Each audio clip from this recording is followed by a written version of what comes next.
தந்தை மகன் தூய ஆவியின் பெயராலே ஆமென். ஆண்டவர் உங்களோடு இருப்பாராக, உம் ஆன்மாவோடும் இருப்பாராக.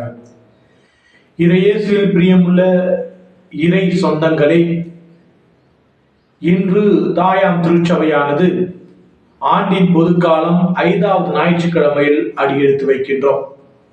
இன்றைய 3 வாசகங்களுமே நம்மை உலகிற்கு ஒளியாகவும் ஒப்பாகவும் இருந்து பிறருக்கு பயன் தரும் வகையில் நம்முடைய வாழ்க்கையை வாழ வேண்டும் என்ற சிந்தனையை நம் முன் வைக்கின்றது. இன்றைய முதல் வாசகத்தில் இறைவாக்கினர் எசையா நலிந்தோருக்கு உதவியும் ஏழ்மையில் இருப்பவருக்கு தேவையில் அவருடைய தேவையை பூர்த்தி செய்யவுமே வேண்டும் என்பதே உண்மையான பக்தி என்று கூறுகின்றது. இதன் மூலமாக நாம் உலகிற்கு ஒளியாக வாழ முடியும் என்ற சத்தியத்தையும் நமக்கு கூறுகின்றார்.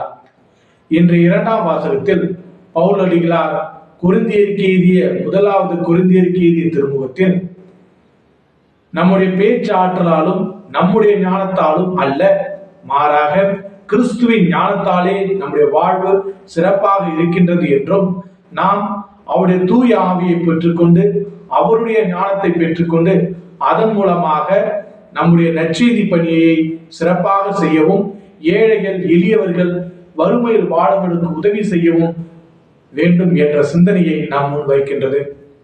இன்றைய நற்செய்தி மத்தேயு எழுதிய நற்செய்தி 5வது அதிகாரம் வசனங்கள் 13 16 முடிய உள்ள வசனத்தில், நீங்கள் உலகிற்கு உப்பாகவும் ஒளியாகவும் இருங்கள்.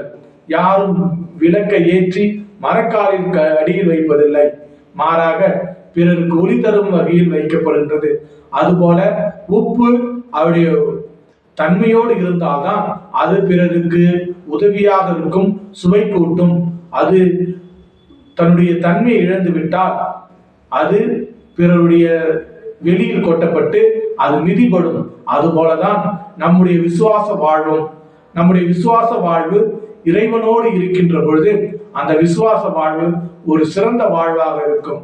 எப்பொழுது நம்முடைய விசுவாசத்தை விட்டு இறைவனை விட்டு நாம் தூர போகின்றோமோ அப்போது நம்முடைய விசுவாச வாழ்வும் மங்கிவிடும். ஆகவே அன்புமிக்க சகோதரமே சகோதரிகளே, இந்த சிந்தனையோடு நம்முடைய ஆண்டவர் இயேசுவை விசுவசிப்போம், ஏழை எளியவர்களை அன்பு செய்வோம், இறைவனுடைய ஞானத்தை பெற்று மகிழ்ச்சியோடும் சந்தோஷத்தோடும் இந்த நாளை தொடங்குவோம். இறைவன் நம்மையும் நம்முடைய குடும்பத்தில் உள்ள அனைவரையும் நிறைவாக ஆசீர்வதிப்பாராக. எல்லாம் உள்ள இறைவன் தந்தை மகன் தூய திரு ஆவி உங்கள் அனைவரை நிறைவாக ஆசீர்வதித்து காத்து வழிநடத்துவாராக. ஆமேன்.